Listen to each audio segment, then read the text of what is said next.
Hi, my name is Cantor Zwiebel, and I am the spiritual leader of B'nai Shalom of Sussex County. This week, our Parsha is Shemot. We end the book of Exodus and we begin an entirely new book, Shemot, the Exodus. Now, at the end of Genesis, Joseph has established the kingdom with the Pharaoh and has brought all of the 12 tribes down into the land of Egypt. Now, it has been 400 years, and the 12 tribes have grown and prospered and were fruitful in the land of Egypt. So now, after 400 years, they have grown. And at the beginning of Shemot, this is seen, and it reiterates the 12 tribes of Israel and their establishment in the land of Egypt. So making sure that everybody knows that the 12 tribes have a stake in the land of Egypt, and that's where they were living. So now, what I find interesting is that the Pharaoh says, after 400 years, it's a new Pharaoh, he says that he does not know Joseph. Well, that can be taken two different ways.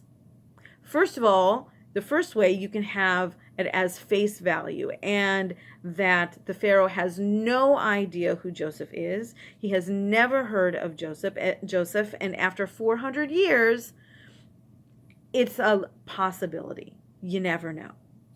But the other idea is that the Pharaoh has made a conscious decision not to recognize Joseph at all, and is threatened by the fact that the Israelites have established themselves in Egypt and made a name for themselves there.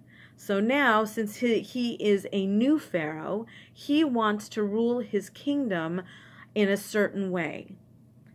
And the fact that the Israelites are so prosperous in the land of Egypt, he feels threatened and does not feel that he could rule the way that he really wants to rule, with them being such a large group of people within the land of Egypt. So instead of him taking and recognizing Joseph as somebody who has established himself and the Israelites within the land of Egypt, he has chosen consciously not to even think about it. It's like, I have no idea who he is. I don't even want to know who he is. Yeah, I have no idea. It's been 400 years. I do not have a clue. He's playing dumb, in other words. So in order for him to take and establish his kingdom the way he wants to, he plays dumb. Now, you can also take that apart and look at yourself. Do you want to take and recognize yourself and know your potential? Or do you want to just take it as face value that I don't know myself and I'm just going to live my life the way it is? Or you have goals and you have things that you want to do. You have to reach deep down within yourself, realize what those goals and the potential that you have, and bring them to the surface. And with that, I wish you a Shabbat Shalom.